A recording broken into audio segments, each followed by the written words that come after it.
All right, what's up, guys? Got a big surprise for you guys today. Check it out. New slick wheel and tire setup, new turbo, and new brakes, all for Scarlet coming at you today. So really excited to bring you this video because this is something that I've been wanting to do this car for a long time. And if you guys saw the other video, my 17-inch slick setup ended up having a mishap on the dyno on E-Man's car. So I just decided I just should redo the whole setup and do the setup I've always wanted, because having more tire under the car and more sidewall is going to help me anyways in the long run. It's going to keep me from breaking as much parts, get a little more cushion on the launch, and ultimately more traction. So really excited for this today. Shout out to STM for coming through. They got me this brake kit in a week, and given COVID-19 and everything that's going on, I'm really stoked about that because all the other parts I've been ordering have been taking forever. So another shout out to Robert at ETS. He always takes care of me. He got me the new turbo in record time and hooked it up as always. So Robert, thank you very much. I really appreciate it, man. It goes a long ways and keeps me going. So can't say enough good things about the guys at ETS. You know, Robert's always got my back over there when I need parts. So anyways, I'm going to get started on this video. So first step's going to be, we're going to pull the Brembos off and we're going to put this new setup on, get the brakes bled, and then see how the slicks look. So here we go. All right, guys, I'm just going to go over everything here real quick with you guys to explain what you got here, or what you guys are seeing. So you will notice that the rear brakes are a different color than the fronts. Now, this is common. This is just the way it is. I was not able to get these rear brakes in the same finish as the front. So, you know, I did what I had to do. There's just, you know, I couldn't get availability in time. And I really want to get this car together and get it going. So at the end of the day, it doesn't really matter what color these rotors are. You know, it's a race car, right? So they do look awesome. These calipers are sweet. Everything is lightweight. So this is basically STM Tuning makes this brake kit, and it consists of Willwood components and their custom brackets that they've had made with these rotors. These are what enable you to run a 15-inch wheel on a Subaru and still have enough braking power for a car that makes as much power as this car does to stop good. So we've got 4 piston on the front still, just like stock, STI stock, and we have 2 piston on the rear, just so.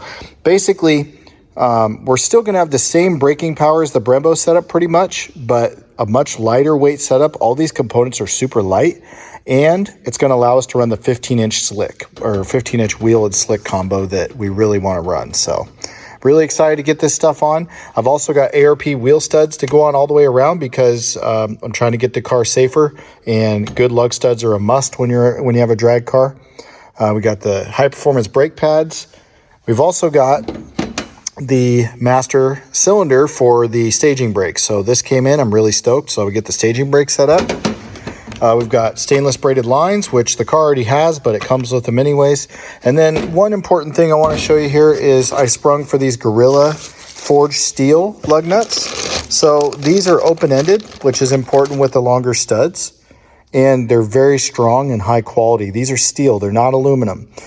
Steel lug nuts are much stronger. They're way heavier than the aluminum ones we're usually used to seeing. But you know, on a drag car, it's making a lot of power. This is important because this is what holds the wheel on the car. So I went ahead and got the forged steel lug nuts. They were more expensive, but you know, small price to pay to keep your wheels on the car. So I decided to do that. Don't have any galling issues like the aluminum ones. They won't strip out and all that jazz. So all right, well, enough talking.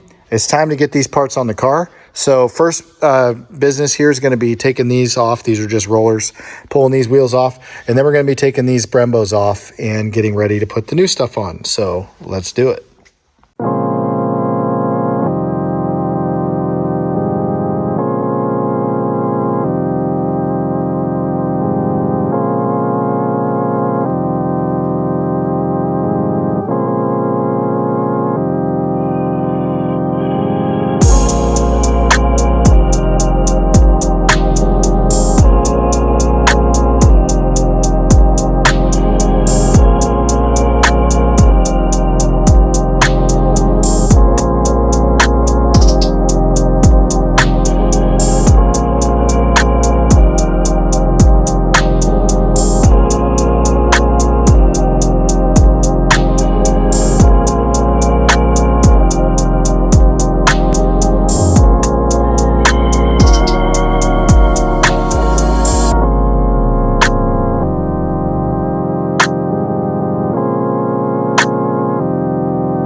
All right, guys, I got the rear brake rotor and caliper off here.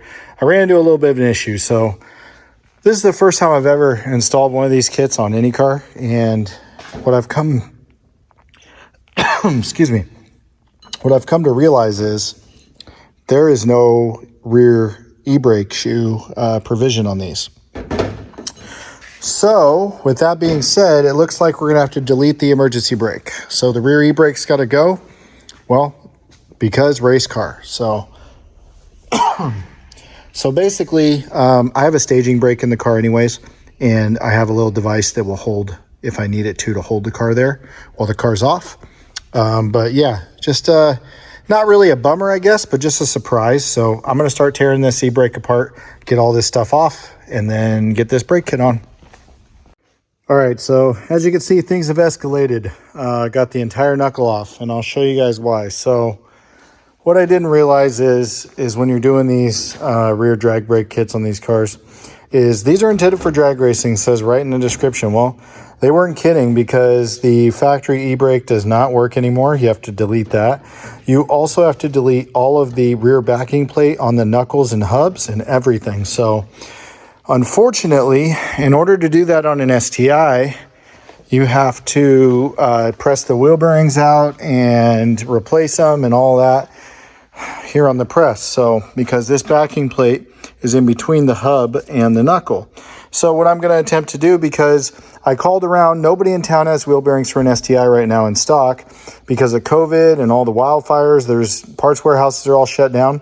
So I don't have any options, but I have to reuse this wheel bearing so I have to get this hub out without damaging the wheel bearing.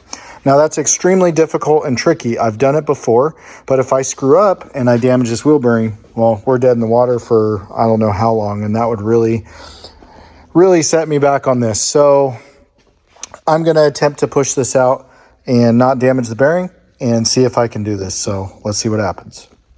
All right, as you can see, I got the hub out in one piece. Now, the tricky part here is getting the bearing and race off of the hub without damaging it. This is really tricky, so I'm going to be very careful, because if I crack this little plastic cage in any way, we're done. So I already have to do ARP extended studs anyways. You don't have to do all this to do those, but while I'm here, I'm going to delete the ABS tone ring, because you can't run ABS with this drag kit, and this car doesn't have it anyways. So I'm going to get rid of that, and I'm going to press these studs out one at a time, put all the new ARPs in, see if I can get this bearing and race off without damaging it, remove the backing plate, put it all back together, and hopefully I don't break anything. So wish me luck.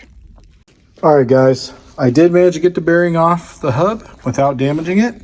She's in good shape. However, the seal did get damaged. Now, I can get a seal locally. I did check, so that's a good thing. So the bearing that I couldn't get is okay. So what I'm going to do is when I go to put this back together, I'm going to grease this and clean this up and make sure it's nice and lubed with fresh grease, and then we'll be good to go. This bearing isn't very old. It was replaced a couple years ago, so it's not like it's the original bearing. So as long as I grease it up and keep it clean, it should be fine. There's no pitting on any of the rollers. All of the rollers look really good. I don't see any issues there, so it'll be good to go. So I'm going to go ahead and press these studs out and then get on to the next step.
Well, I got this corner done.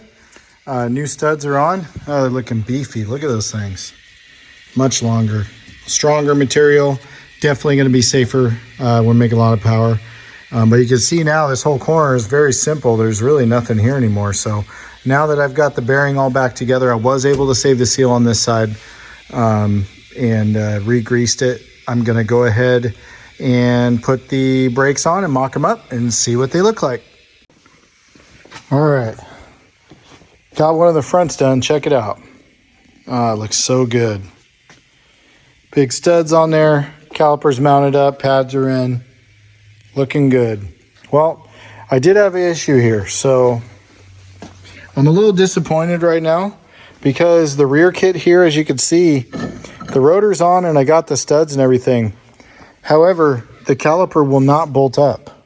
And looking at these brackets, looks like there needs to be another piece for these outer holes in order to make these calipers bolt up on this car. So a little disappointed. I'm gonna have to reach out to STM on this and see what happened. Maybe it just didn't get put in the box, but not gonna be able to do the rear brakes today. So I'm gonna keep going on the fronts and get the fronts done. I do have the wheel bearings and everything pretty much sorted out. So just gonna chug along, do what I can do, and then I'm gonna unfortunately have to order another part to get these right. But putting on the brake lines right now in the front. They have these little AN fittings on there, these little adapters. So I'm gonna start putting these lines on there on the front, get the other side done, and then we'll have all the front brakes done. So I'm gonna get going on that. All right, guys. Well, I got the rear as far as I could go for now, but check out this setup, guys. Oh man, I could not be happier. Check that out. Whew, man, that's a beefy setup. So that's what I've always wanted on this car. Look at that sidewall on that thing. Well, I got the fronts done. The fronts are all buttoned up, all ready to go. They're looking good. Got the extended studs, got the new brake lines on there. I will have to reach out to STM about the rears and the issue with that. I'm really bummed. I hope they can get me a bracket soon because we need to get this thing on the track. We're running out of time. So really happy with the setup so far. Can't wait to see how these tires do. I do have one issue that I was worried about when I mounted these tires today is the wheel weight location. Well, even with these wheels and these brakes, the clearance here is real tight. And these weights are touching the caliper when it goes around. So I was already worried about that. So what I'm going to do is I'm going to rebalance these wheels and I'm going to move these weights in a little bit. There's a lip in there that I can move it on. So that'll take care of that. Not a big deal. But, well, I hope you guys enjoy the video today. The car is really close. And, you know, we got a little bit to go here and we'll be ready. So the next video you see, this thing will be running. We'll get the slicks all the way on, the rear brakes, everything will be done. We're gonna get this thing running. Then we're gonna put it on the dyno. We're gonna test out the sequential transmission and make sure that works. And if that works, we're going racing. So I know you guys probably want to see some action on this car, but I wanted to take you guys through this whole process and show you what it takes and what goes into building a car like this, because it's a lot of late nights, a lot of boring videos, a lot of little monotonous work. I mean, today, just to do the extended studs and these brakes, it took me the entire day. So entire day, and we're still not done, but this stuff's important and I want it to be done right. And I'm finally really happy with this car. I think it's going in a great direction. So I'm gonna end the video there. So until next time, guys, we'll see you later.